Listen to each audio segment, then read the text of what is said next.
नमस्कार दर्शकों, मैं हूं मनीष शर्मा और आप देख रहे हैं यूपी खबर। तो बने रहिए हमारे न्यूज़ 24 के साथ ताज़ा तरीन खबरें देखने के लिए। जो सच उसी के साथ है, हम आपकी आवाज़ हैं। तो आइए अब रुक करते हैं खबर की ओर। खबर जनपद लखीमपुर खीरी से। पुरानी रंजिश के चलते युवक पर हुआ हमला।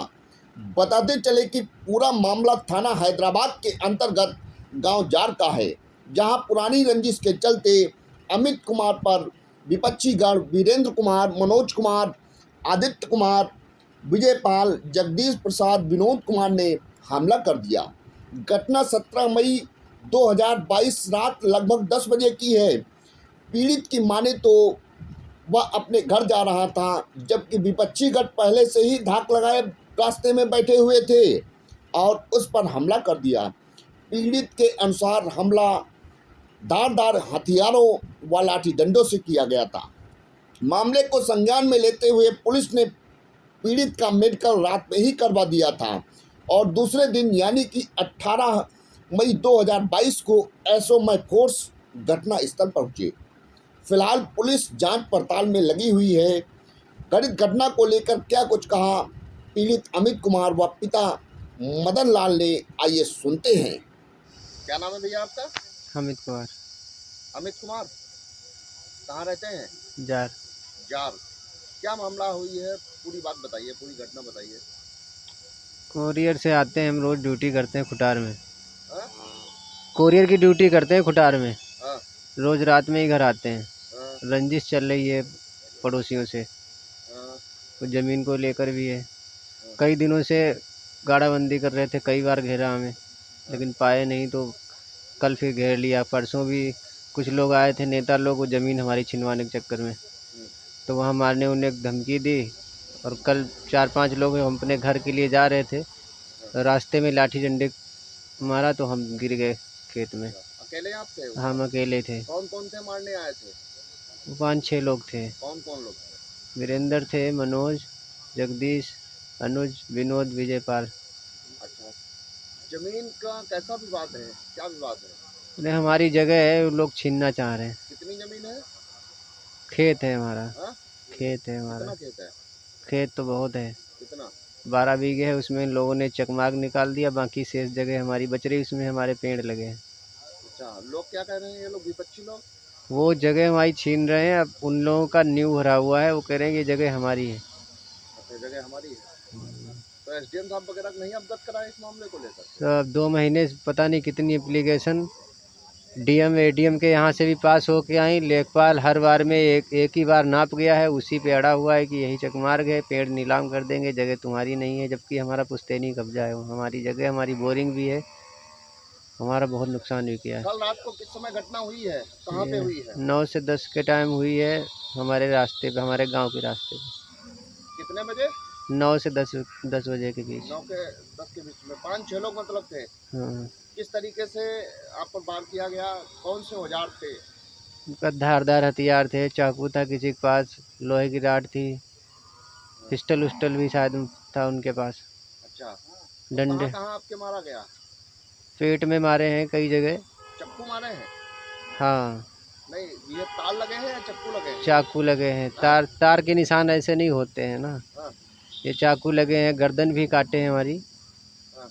और डंडे उंडे पीठ पे, पेट पे, इधर पीछे पैर पे बहुत मारे हैं, और ये जांघ में भी मारे हैं चाकू। तो जांग पे भी लगा है? हाँ, अच्छा, और ये हाथ में क्या हुआ है? हाथ में भी डंडा लगा है, तो दर्द हो रहा है बहुत ज़्यादा। अच्छा, दर्द हो रहा है। एक्सरे के तो लिए लिखा था। आप इस वक्त थाना हैदराबाद प्रांगण में मौजूद हैं, क्या एप्लीकेशन वगैरह यहाँ पर दे दिया है? रात में आए थे, रात में 2 घंटे यहाँ पड़े रहे, हाँ? कपड़े उपड़े हमारे रख लिए, हाँ? कोई सुनवाई नहीं हुई। बोले मेडिकल कराओ जाके। मेडिकल कराने के बाद में बोले सुबह तहरीर लिखेंगे। सुबह जब आए तब से उल्टा बोल रहे हैं कि तुम पे 420 की मुकदमा लिखवा देंगे, तुम ये फर्जीवाड़ा बनाए घूम रहे हो। अच्छा, ये कौन कह रहा है भैया? एसओ साहब। साहब कह रहे हैं। अच्छा, किस बिरादरी बिलोंग करते हैं आप, किस बिरादरी से कुर्मी। हैं? अच्छा, तो कुल मिला के अभी तक आपकी तहरीर नहीं? मुकदमा लिखने से मना कर रहे हैं और उल्टा बोल रहे हैं 420 की मुकदमा तुम पे लगा के जेल में डाल देंगे। अच्छा, मार मार के अपनी टी शर्ट आप थोड़ा ऊपर बढ़ाइए, और भी लगी है तो? और सब अंदरूनी लगी हुई थी, इतनी थी। वो रात के वीडियो हैं इन लोगों के पास में, फ़ोटो है रात के, तो काफ़ी चोट के निशान मिट गए। पीछे पीठ हुई है, पीछे जो निशान है उधर चोट के निशान हैं।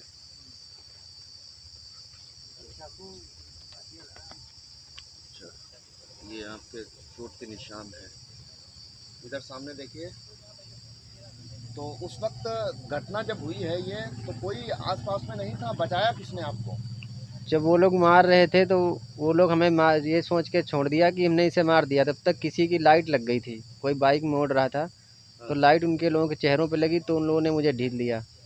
उतने में हम जो है तड़पड़ा के उठ पड़े, तो वो लोग गांव की तरफ उधर खेतों में भगे, हम रोड की तरफ भगे। अच्छा।